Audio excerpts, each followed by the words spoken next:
One, we're back again. Sorry about that, y'all, but again, it has to be right. Otherwise, we can't move forward. So, George said that you couldn't hear us before, so we had to start all over. It's all right with y'all? We're good. Mhm. Okay. So, I'm also looking at my comments on my Facebook page. So, please send comments. You can call in after a while once we begin our conversation. But again, I want to say thank you all for being here. I said earlier, my face so small that you can barely see me because of this big old microphone. So sometimes I got to dip out and say, "Hey, y'all." But again, thank you to the viewers who have chimed in. Thank you to those of you who are listening. Thank you for those of you who continue to be the change we desire to see. You are doing your part. Thank you so much for not just being complacent, getting accustomed to the violence that's happening within our family, our community, but you have said to yourself, enough is enough. And not only did you say it, but you're doing something about it. So we appreciate you for that. I thank George and James for offering up this space. It is a beautiful space. I think the address is 412 Saginaw Street. We're upstairs. We can look out and see just about all of Flint. It's a beautiful space. If you are interested in getting your voice out, getting information out, you should reach out to George and James so that you can get your spot and reserve it today.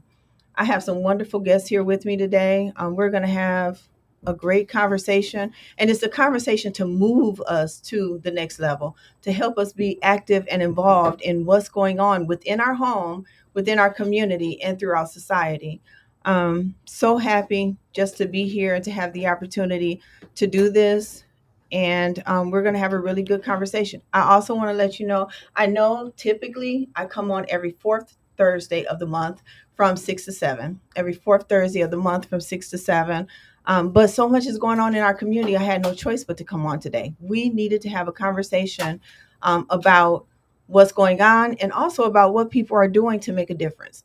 Because there may be somebody out there who needs some motivation. There may be somebody out there who doesn't feel like they can contribute. Like, what can little old me do? I can't do anything. Yes, you can. Yes, you can. One person can ignite the flame and can be able to touch one person and then that person touch another person, and we do it one person, one community, one family at a time. So your help is needed. In saying that, I just want to also say that our hearts and prayers goes out to the families of those who have lost loved ones to violence. We particularly at this time pray for the 13-year-old and the 3-year-old who was recently shot.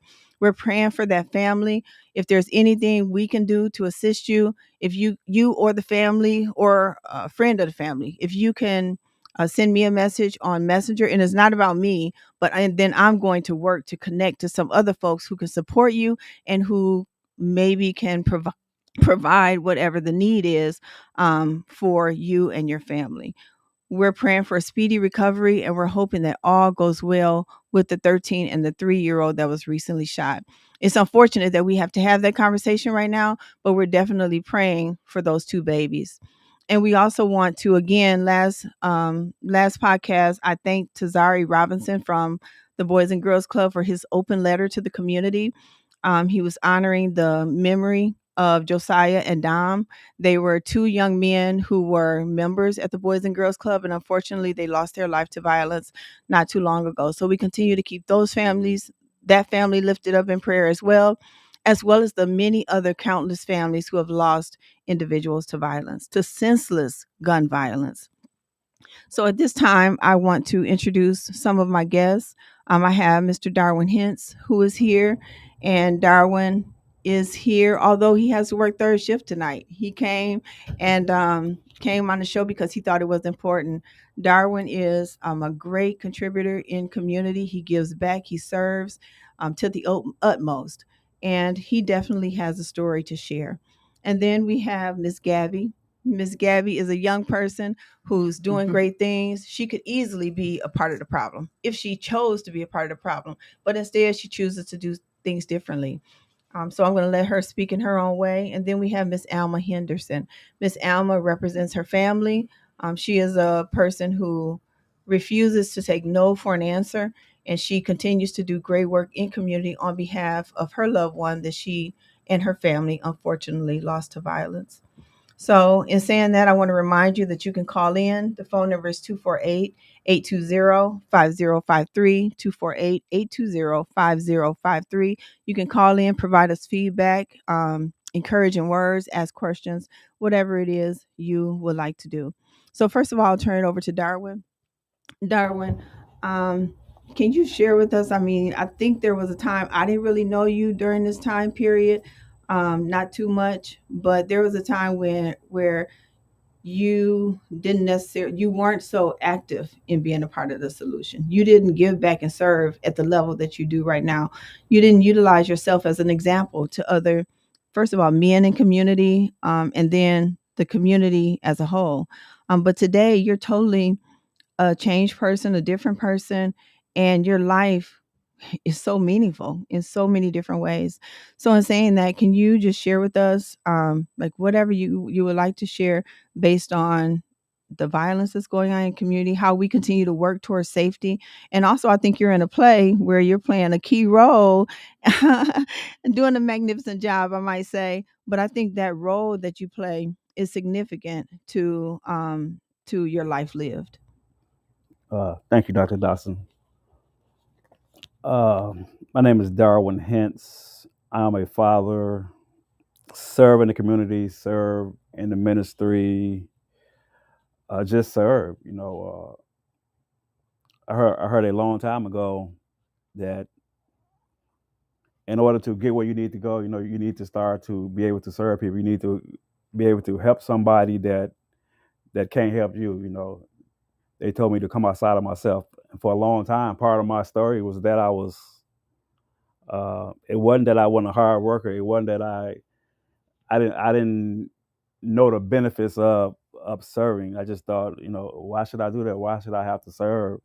And that's been one of my greatest joys is to be able to go out and help somebody that needs your physical help, or that might need some financial help, or just might need some help in general.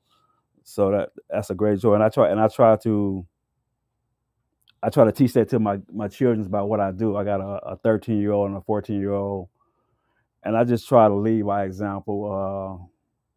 My heart go out to the 13 and the 3-year-old. I was going down Saginaw. I was going down Sun Street this morning, and I heard it on the radio, and I hadn't heard that all week. I kind of been in doing a lot of studying and everything, and I heard that, and I'm like, wow, not again. And it's just been a continuous story all throughout the summer. Our young people having to deal with gun violence, having to deal with just a rough time. So one place I serve at Be Light Restoration Center. It's a shelter on Martin Luther King and Fifth Avenue. So we were having a conversation this morning, and the conversation was, are our young people under attack in the city of Flint? And I told the coordinator, I said, I haven't never really thought about it like that.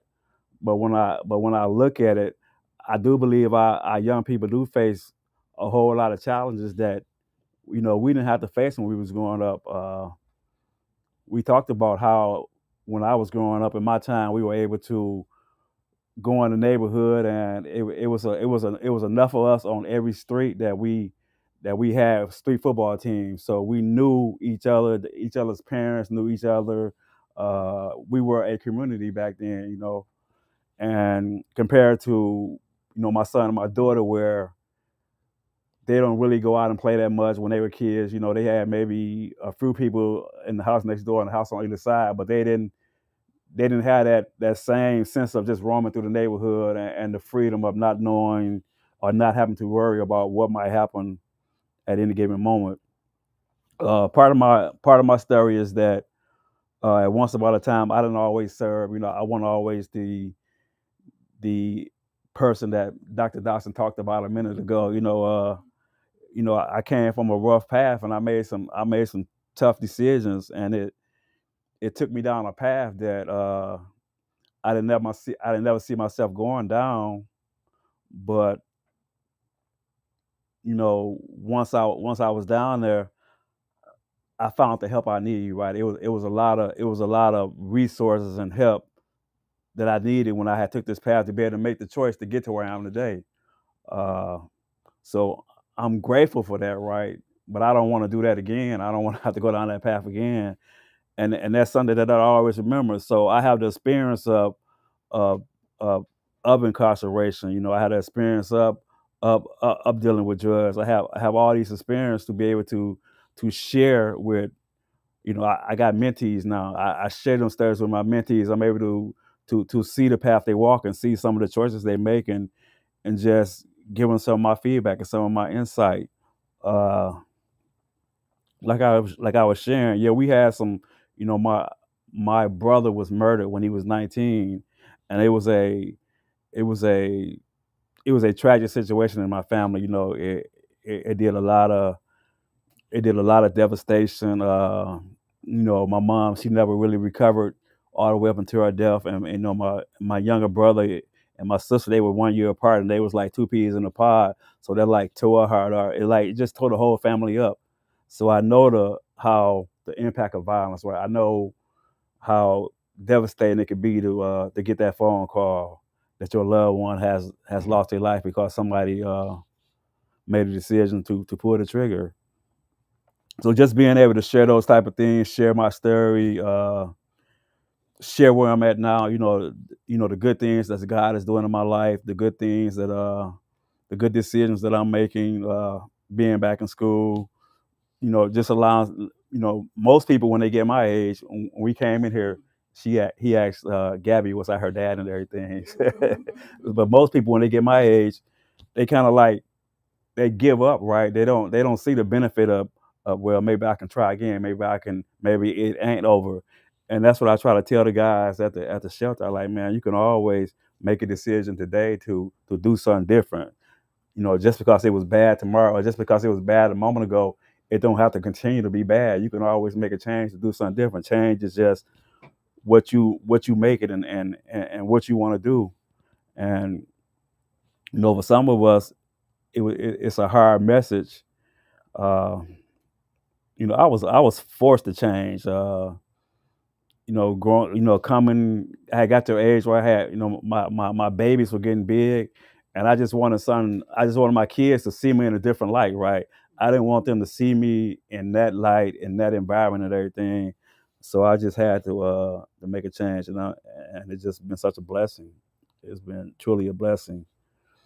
So, my main message is that, change is possible for anybody. That's what you know, I'm a minister. I'm a minister at Without Walls. I serve at Be Light Restoration and minister, and that's my main message. That's my main story. That no matter where you came from, where you been, what you did, you can turn and go in a different direction if that's what you choose to do. Uh, it's really nothing in life that held me down besides myself, besides my mindset. Where I was at that point in my life, I allowed those things to basically just dictate my actions. But when I started to see something different, when I started to hang around different people, my life started to go in a different direction. Yes. You mentioned that because as you were talking, I was thinking about how um, community is how important community is, Hmm. how important the village concept, having that support, having folks maybe outside of your family system sometime. Like my mom and dad were good for us, our family was good for us, but I needed some people outside of my family to say that they see me, to encourage me Hmm. in some kind of way. So I think community is really important in helping to bring about that level of change and helping us to know truly that we are somebody. Yeah, our families may be instilling that in us, but sometimes it's the hardest people to change is those that's the closest to you. They don't always listen to you until later on down the line. They're like, oh man, my auntie said this to me, or my grandmother said this to me, or my mom, or whoever. So, do you think that community played a vital role in who you are today? Because, like, as I hear your Hmm. story, I think about, I mean, you could have easily been a person who robbed somebody. Hmm. I mean, I always use the example of me when the young people go to the shelter and when we go to serve in the community or whatever. I tell them, when you're looking at people and you're looking them in the face, know that that face looking back at you could easily be you. So don't Hmm. look down on them, don't judge them. And I know if it wasn't for certain people in my life, certain things they said, them supporting and helping my family, I might be one of those people standing, one of the individuals standing in the line.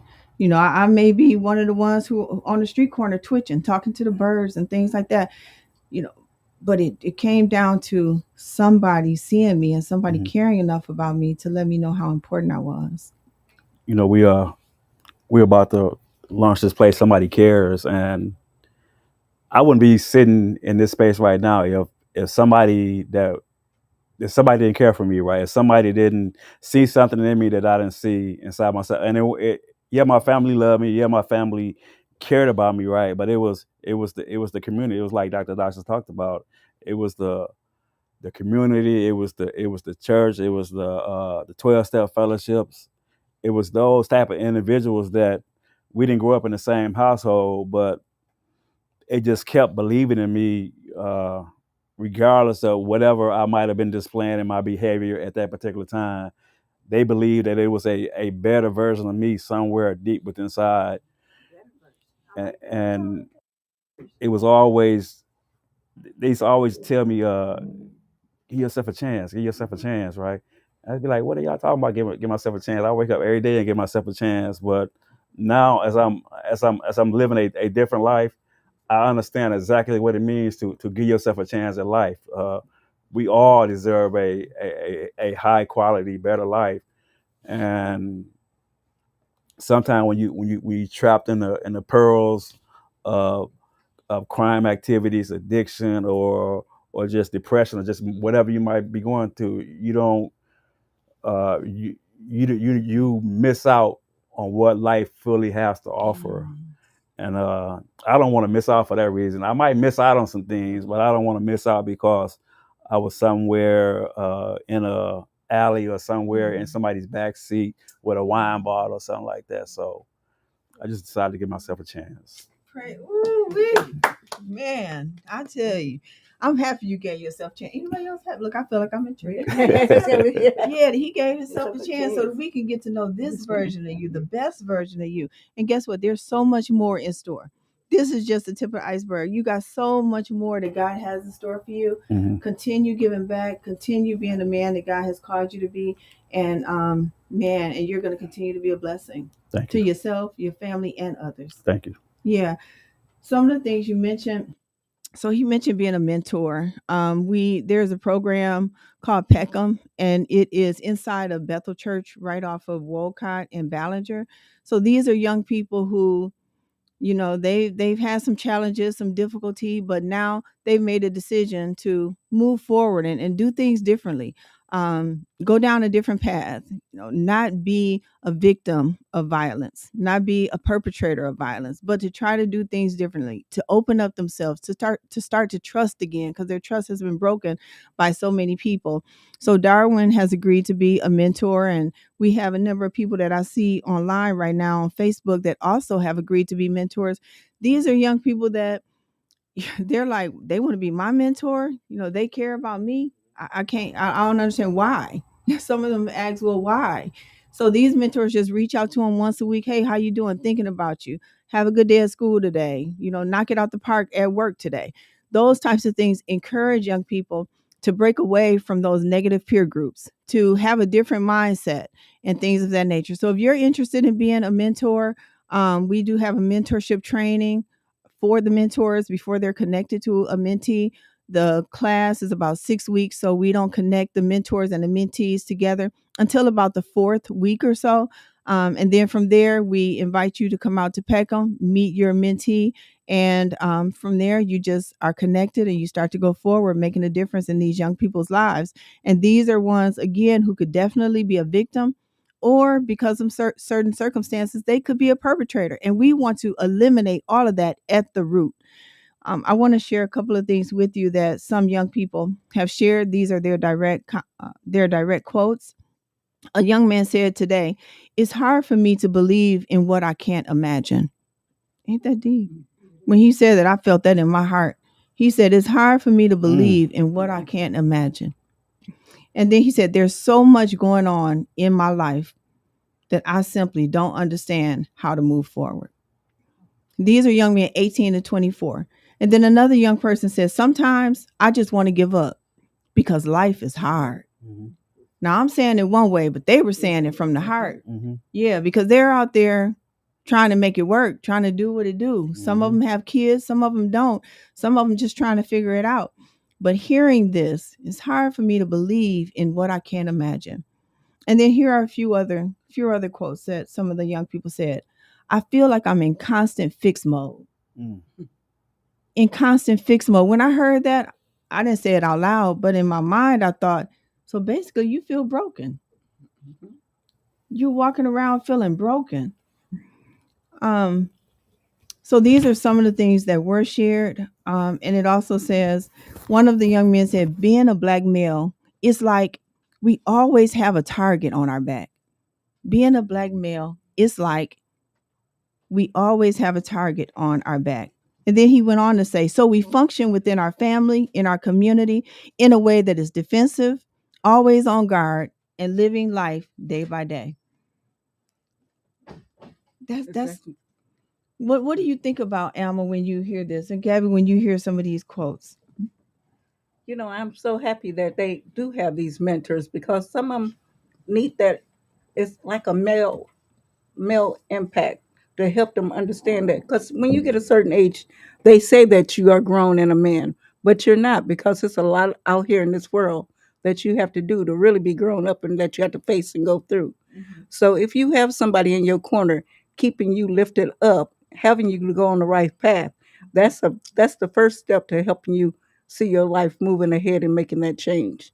Wow, thank you for saying that. And guess what?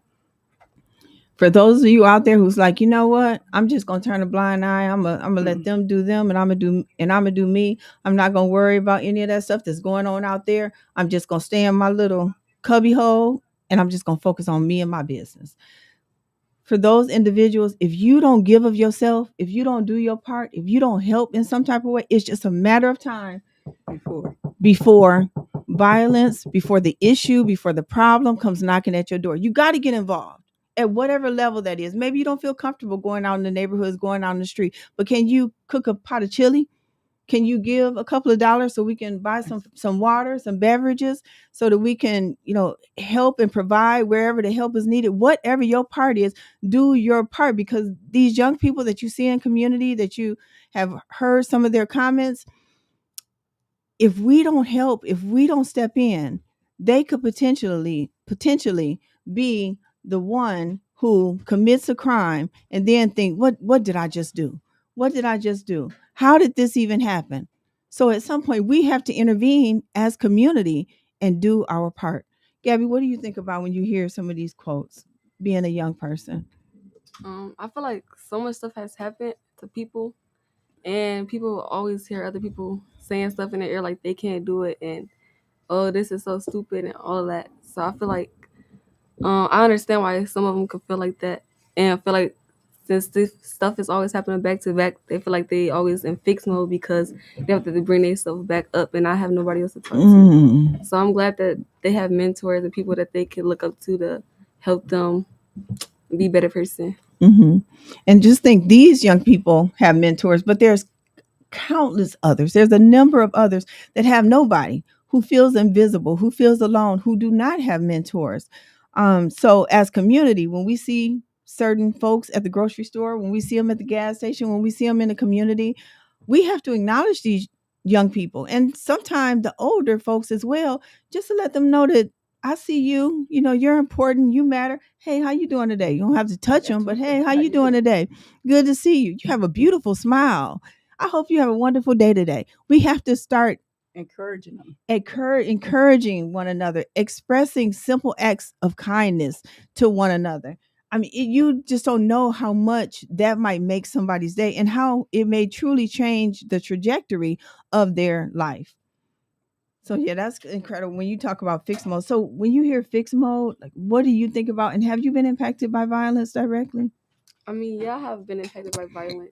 Like I lost two friends, and I just lost a cousin recently and an uncle. So it kind of like hurt, but because I feel like I have people I could talk to about things, and I don't feel so broken because I know that I still have a future and I still have things, and life is going to keep moving on for me to keep going up and helping other people around so they won't have to feel like they have to always be in fixing all this stuff. That's good. That's good.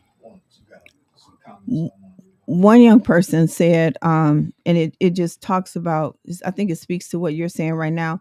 But can you all believe that now this was surprising to me. This might not be surprising to y'all, but it was surprising to me because I never thought this. The young people said, um, they cannot ride their bikes. They're like, we can't ride bikes around here. I'm like, what you mean you can't ride bikes? They're like, no, we can't ride our bikes. They said we can't go for a walk. And these are 16, 17, 18 to 24 year olds. They said we can't go for a walk in our neighborhood. And then they went on to say, and if we want to just ride around and chill, we have to listen to certain music. Now that tripped me out. And maybe Gabby, you can speak to this. They said because if you pull up to a stoplight and you got certain music on and the music talking about certain things, or speaking about colors or speaking about territory and stuff like this, somebody will take offense, and that could potentially end up in a shootout. Yeah, I feel like it's kind of scary being like trying to walk in your neighborhood and just ride your bikes and stuff because people get mad for little reasons. People be having a bad day and just want to take their anger out on someone. And I feel like it doesn't matter like what you do because somebody like it's always something going on. Somebody always gonna get mad. It's just unsafe. And that's terrible for young people to not feel safe in their own community. Alma, I can't speak to you. When I was younger, and some of the viewers online, you all can speak to it. We used to ride our bike from sun up to sundown. I was not trying to come home, and the only reason I did come home is because I knew if I didn't get home before that street light came on, my mama was gonna get me. So riding our bikes was fun. Then we had mopeds. We could ride our mopeds. Nowadays, kids ride mopeds and they get taken. Other things can happen. So just to hear that you all feel unsafe in your community, you can't even go outside for a walk. You can't ride in your car peacefully and put and roll and turn your music up. I used to have speakers in my car. Yeah, I had speakers in my car. I was like, and my music was loud, banging. I took pride in that when I was younger. But young people can't do that now, and that's truly, truly, truly unfortunate. So that says to us as community that we have some work to do. I know there's many of us out there, many community-based organizations, community partners, neighbors that are doing work to keep the community beautiful by eliminating the blight, by keeping it safe. I understand that, but there's so much more work that we have to do to help these babies, these young people feel comfortable within their community and to be able to do some of the things that we used to do. Actually, we took advantage of when we were younger. So you said we have some comments, George? Yes, there are some comments here that I'll read off for you. Um, so we have here Ali White was saying praying hands, and then we have Trufina Clark. That's my sister in the middle at Rhea. So got that. Also, what do we have here? Have other just emojis, and then Kenneth Redmond. No, Raymond. I think I'm looking at two He different said, things. "Oh wow, I really enjoyed your post. It looks so interesting and amazing to Right, me. right. I can feel you are a nice woman, and also love the conversation that's going forth." Yeah, and Dana Smith Hooks, man, God heard my prayers. I've been looking for you on here. I don't get notifications anymore. And then Linda said, "Amen." Yolanda emojis. You just read Kenneth, and Okay, thank you. Yeah, Thank so you that's for about it. that. So Gabby, we want you to share, a little bit about who you are. You can, like I said earlier, you can easily be part of the problem, but you choose to be a part of the solution. One of the young ladies who I work with closely said, "I wish people would realize that a person is a person." She said, "Forget what I look like on the outside. I'm still a person." I mean, isn't this powerful stuff coming from young people, like 16 to 24-year-olds? I mean, I was amazed that the depth of their thinking was just so so strong and impactful. I mean, it really touched me. So, what's your thoughts in terms of being a young person in today's society? Um, Share whatever you like to share. I feel like because of the internet and people around them always like negative or always have something to say about what you look like, how your body is shaped, what you sound like, how smart you are and stuff, and always puts people down and make them feel like they can't fix their self because of how they look, or they can't do certain things because how they look. And it's kind of sad. But I wish that people would stay more positive.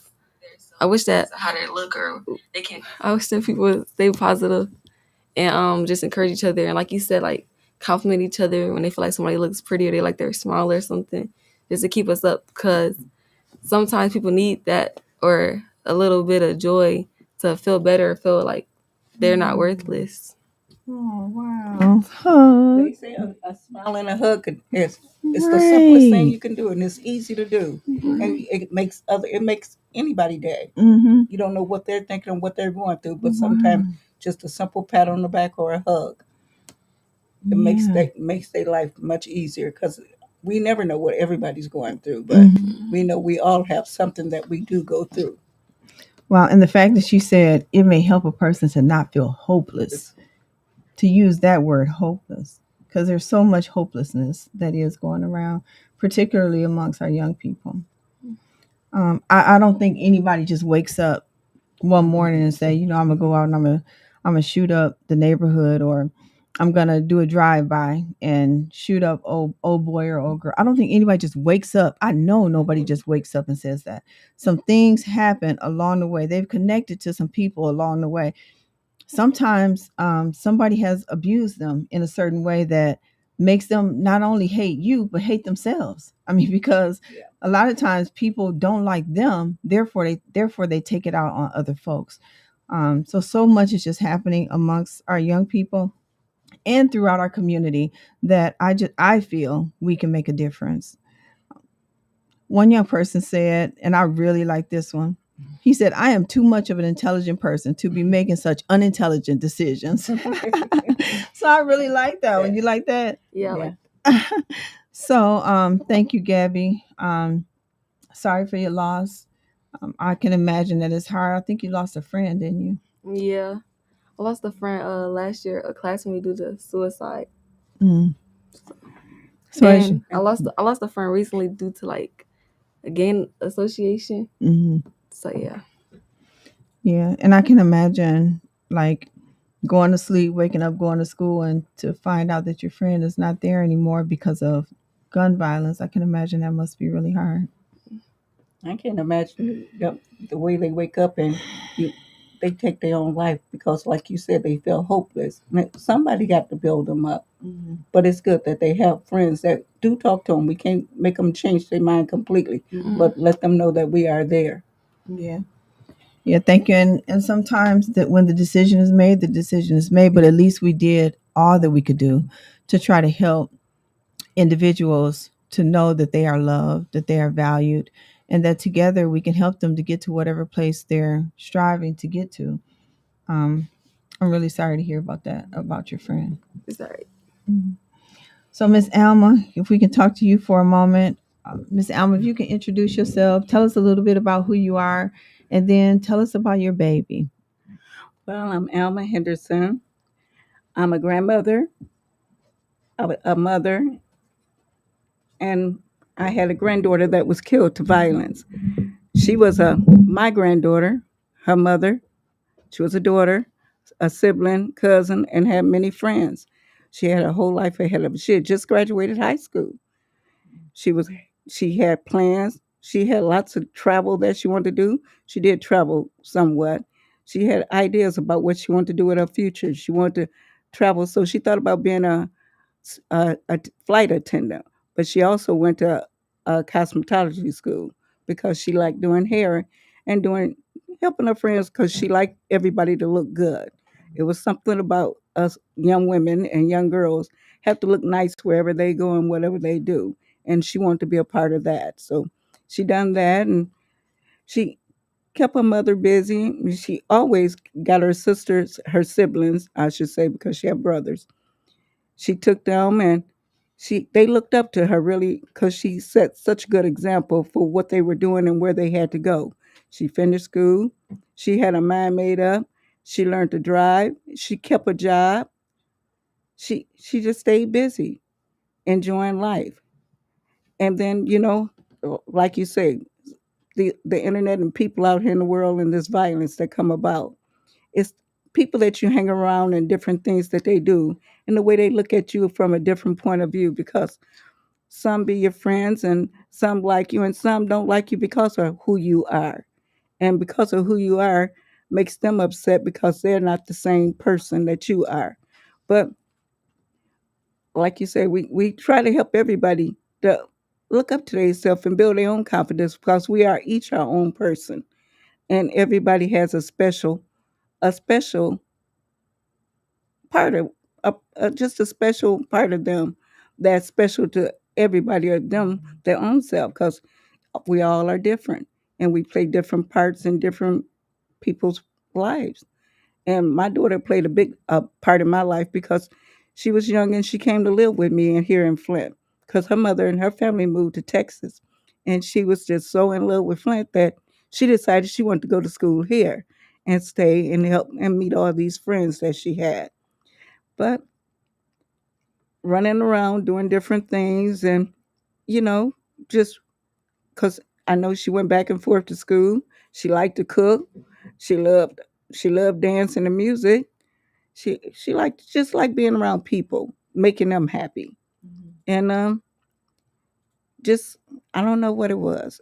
It was just that one day, because she had lots of cousins that she fooled with, and she interacted with her family a lot, and they all try to lift her up and keep her going on the right track. And just some people just don't like when you're doing better in yourself, and they're still sitting in the same spot. And so that night I got that call was the hard night for me. But I have learned through all of this that eventually things will come to an end. And because we have all these young people out here doing so many different things and going so many different ways, and like you said, with our mentor, a lot of them don't have nobody to look up to, and they do feel helpless and hopeless. But a lot of them don't like to listen to know that if they just try to take the change, you don't have to, everybody's not going to like you. And all you have to do is really like yourself. If you learn to love yourself and like yourself and not worry about what people think and what other people do, because you always have a chance to do what you want to do, and your life will be better if you take that change and follow different steps. It's like um, our young lady here that helped Gabby, that talked them through and had her friend. Now her friend had did suicide, but she was always there to listen to her, to comfort her, to build her up. Now, we can't save everybody, but we can do our best to do what we can. And as long as we're doing our part and other people start doing their part, then maybe we can save much more of these young people, because it was a time when kids and babies was off limits to all this violence that we have going on out here in this world. And people trying to take advantage of the family and bringing all that together. It's just hard for everybody when they don't know that they hurt their family along with the family that lost a loved one. So I think we should just do all we can and bring it back like it used to be. Take a village to raise a child, and we need to bring our community back together. And I'm so happy that you're doing all that you do, and the mentors and our young people are doing all they can to help these young people try to find their way back home and find themselves. Thank you, Alma. One thing I always say is if you take the last Coke out the refrigerator, then and you tell mom or dad or aunt or uncle or whoever is in the house that I took it. If Gabby see me taking it, I'm like, don't tell nobody. That's one thing. That's one thing. But if we're riding in the car together and we do a drive by or we take someone's life, that's a whole nother situation. So when we're talking about the snitching culture and all that, you should not look down on me or expect me to support you in your mess when you've taken a life. Now, if you took the last Coke, the last Pepsi, you ate the last piece of chicken out the refrigerator, I understand that. We family, we're cool. I'm not going, I got your back on that one.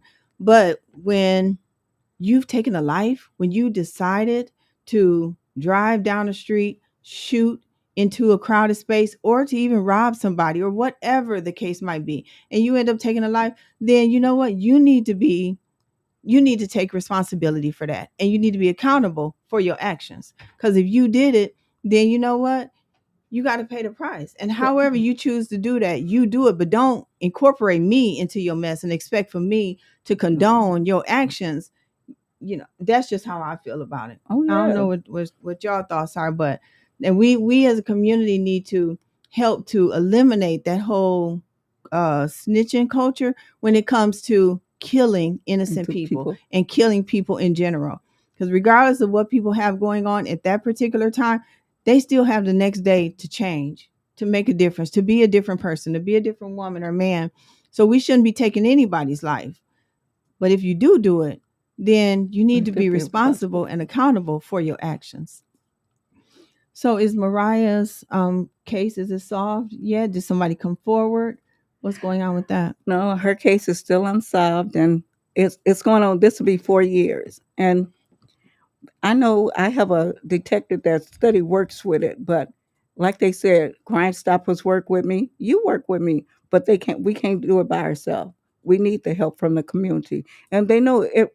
Nothing goes on that somebody don't see, but that it's just that snitches and end up in ditches thing, and uh, that little gang thing that they have, they little troops that they say we all stick together. If one go, we all go, and I'm a little shocked that it's more young ladies than it is young men now. What's your last? Henderson. I'm looking for your Facebook. Still the first name. Yeah, but you know my first name. Go ahead. Yeah, but young people and these young people on the street today, they riding around and like they say, we when we grew up, we knew we everything we done, we had fun. They don't have that opportunity that we had. They can't ride. They don't know nothing about what we did. We played jacks, jump rope, and like you said, we had to be in the house when the street light came on. But now they so busy trying to see or outdo each other or want what the other one have, and they don't care who they hurt doing it. And that's a big problem because if you want something, you should be willing to work for it yourself. And that'll make you feel better like you did that change and that's something you done on your own without help from others. Yeah, so I want to ask the viewers and you too. So do you think that's an absence of love to a certain extent? I think it's trauma related, trauma induced. I think somewhere along the line they may have come in contact with some type of trauma. Maybe somebody did something to them. Maybe somebody abused them. Maybe they witnessed, especially as young men. Young men are expected to be strong, are supposed to be the leaders, are supposed to be in charge according to society. Now we know that men should be able to express themselves just like anybody else. They should be able to open up just like anybody else. But society holds them to a very high standard. So when you have a young boy who's witnessing his mom getting beat up, or who's witnessing his parents, or any kid witnessing their parents smoking drugs, using drugs all day long, or mom is out working 2 or 3 jobs and the 13 or the 15-year-old got to take care of all the kids, how do you think a kid would feel when a kid is living in a home that's not even conducive to living? That's their home. They barely have food. They live in true poverty. When you think about these things, That's why it's so important for us to be a community who sees individuals, who's willing to help individuals, because people are hurt. People are fractured. People are broken. People feel that sense of hopelessness for a number of reasons. So when they come in contact with us in community, it's so important that we show love, true love in its most purest form. What's your thoughts? I feel like growing up and having to see like parents doing drugs and arguing and fighting and all that. I feel like you end up growing up and even though you don't want to be how your parents are or how your environment is, you end up becoming what your environment is because you've been around that for so long and you're just used to seeing that. So yeah. Mm. So basically, you get accustomed to that type of lifestyle and that way of life. Yeah. That's not good. Oh, What do see. you think about Alma? Well, you know what? I told them when I look at all of that, we have to go. They go through a lot with the parents, and we have a lot of young parents that do a lot of different things, and the older child is raising the children, or the grandparents are raising the children, because they don't have the time and they doing what they want to do because they had them so young, and they think that their life need to keep going on, and whatever happens just happens.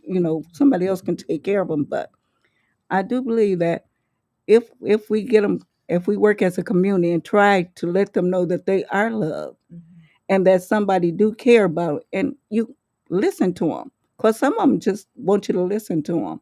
So true. And if you just listen to them and let them know that there's help somewhere along the way, you're not in that all by yourself. And then maybe, just maybe, they'd be willing to make that change. That's really good. That's really good. Because when you say snitches end up in ditches, there may be people out there who's just afraid to come forward. I give a shout out to Julie Lopez from Crime Stoppers. She's a wonderful person. My friend Cece also works alongside her as a community representative. And we want to support people in this effort, in this work. Um, you are not alone. You made a good point when you said people just feel alone. People feel like, what do I don't have no power. What can I do? But listen, we can work together. You might cannot do it by yourself, but I assure you, we can do it together if we just come together. If you um, want to come forth with something and you don't really know how to do it, we can help support you in getting that information to the appropriate person as safely as possible. So just wanted to mention that. I know it's a scary thing, to witness something, to see something, and to not know what to do with that information. But I always throw out my friend Jaleel from Peacekeepers and Percy, who has a community-based program. Those individuals are two people I know I can trust. So outside of Church Without Walls, and I want you to show George later on before we close, I want you to show that love flyer for Church Without Walls. Right now we're on a love path. We're always on the love path, but we're intentional right now about this love journey. So we just got to continue to spread love and let people know they are not alone. They are supported. There's a whole community out here who wants to help them and even help their loved ones regarding certain situations that they might be in so that we can continue to move things forward. So I think George has a flyer up of Mariah, which shows her unsolved crime. Hopefully that can come up in just a moment. And if anyone wants to call in, feel free to call in. The phone number is 248-820-5053. Before we close out, we would love to hear from you. So when you see this flyer of Mariah, there's a phone number on there. If anyone has information regarding Mariah, please call the number that's on the flyer. Can you tell us what was the location where she was found? She was found. She was at the BP Standard service station on the corner of Myrtle and Clio Road. Okay. And I'm a little surprised because that she's not the only one that's been killed there, and a lot of families have lost young people at that same service station. But for some way, she drove. She drove down to the laundromat. That laundromat right there by what is that bank right there? Genesee Bank. Mm-hmm. Well, it used to be Genesee Bank, and she died in that parking lot. And the only reason I knew is because one of her cousins had talked to her on the phone, and she was a little worried about something that was going on at the service station. And she said she's seen a lot of police cars over at that fish market across the street, but she thought that maybe they were pulling her over because they do pull our young people over quite a bit. Okay. And so she called and said, I think they're pulling her over. So I got in the car to go check to see what was going on, but she was already gone when I got there. But they did let me go over to tell me to go over to the hospital and check. And so me and my family went over there, but we stayed for a while. But it was just hard for me to have to relay that to her mother. Yes. Yeah. Thank you for sharing. Thank you for sharing that, Alma. I know it's hard revisiting that time, and that's why I want to say to community, please, if you know something, if you see something, please say something. Help families who are grieving the loss of their loved ones. These were beautiful young people. And George, I don't know if you can share the flyer of the young man with the cap and gown really quickly. If we can't do it quick. So if you see the picture of Mariah on the Solve my case so I can't rest. Please give info to Alma Henderson or the Henderson family sending blessing from above. Wait. My name is Mariah Henderson, and I was shot in Flint, Michigan. No one has solved my case, so I can't rest. Please give info to Alma Henderson or the Henderson family sending blessing from above. Okay. Well, I was saying on the right side, there's a flyer for Crime Stoppers that shows the phone number where you can call if you have any information regarding Mariah Henderson. As you can see by Alma, families are grieving, families are hurting. And I just want you to play that video again. So this video, the family made this video, Alma. Yes. The family made this video, and it's an AI video. It's designed to allow you to get to feel who Mariah is, what she looks like, and she's pleading from beyond that somebody come forward and share what they've seen. If you know something, if you've seen something, please share the information.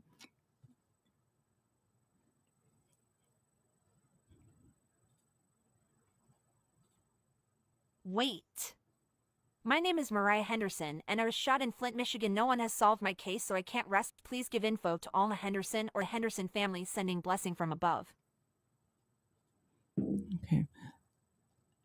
Facebook, you all let me know if you could see that on Facebook. I couldn't really see it on my page, but maybe you all, maybe I'm missing something. Let us know if you all were able to see that video and that you were able to also see the flyer. If you can just put a yes or a no in the comment section and let us know if you were able to see that. The other thing I want to show is, can you show the picture of the young man in the cap and gown? If you want to call in again, please call 248-820-5053. So the next image that you'll see is a young man, about 9 or 10, and he has on his cap and gown. When you see this picture, it just puts you in the mind of young people, their innocence, how they're working, how they just, first of all, just want to be young, just want to be a kid and just have fun, just be a kid and have fun. And he has on his cap and gown. You can see in his face that he's so proud.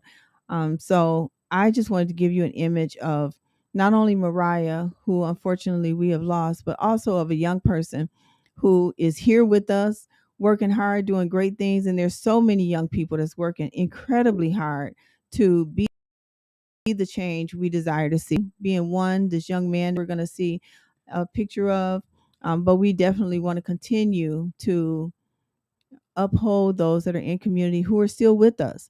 Of course, we advocate, we honor the lives of Mariah and so many others. I saw Shani on the line earlier. I think I saw April on the line earlier. These are moms who have lost their children to violence. We definitely want to continue to lift them up. All right, so hopefully you all can see this image. I don't know why I can't see it on my phone. I'm not seeing the pictures and things on my Facebook thread, but maybe you all are seeing it. Maybe I need to refresh. So hopefully you see this picture, but this is a young man. His name is Daniel, and Daniel is an intelligent young man who wants to live a full life.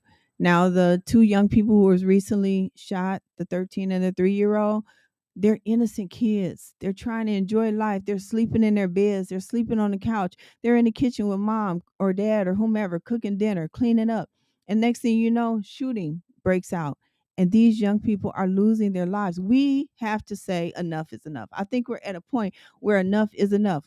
There's so many, a number of us who are working to make a difference. And I'm just asking that we continue to collaborate. We continue to work together in order to bring about the change we need to see within our homes, within our community, and beyond. If you're living next door to somebody and you see some stuff that's kind of suspicious, if you feel confident enough to go over and talk to the parents or whoever is living there and say, hey, everything okay, you need some help, then do that. If you don't feel safe enough to do it, now follow your, follow your first mind and don't do that, but reach out to somebody to say, hey, I'm concerned with my neighbors.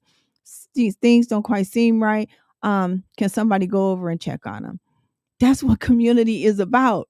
I know I wouldn't be where I am right now had community not stepped in, helped my mom, my dad from time to time, with me, with my mind and with the stuff I was doing. Because according to what my mother says, I was a pretty bad kid. But don't believe the hype. I wasn't. Don't believe the hype. So yeah, so I definitely needed. She needed some help, and he needed some help in keeping me intact. So let's help our young people, y'all. Let's make sure that they have the resources that they need. They're connected to the services that can strengthen not only them but also their family. Sometimes you got to go through the kid in order to get to the family. Sometimes you got to go through certain young people in community in order to get to the network of friends that they're hanging around, because you might not be able to connect with all of them, but you can connect to that one who can take the information and the change back to their team, their homeboys, homegirls, whatever you call them at this particular time.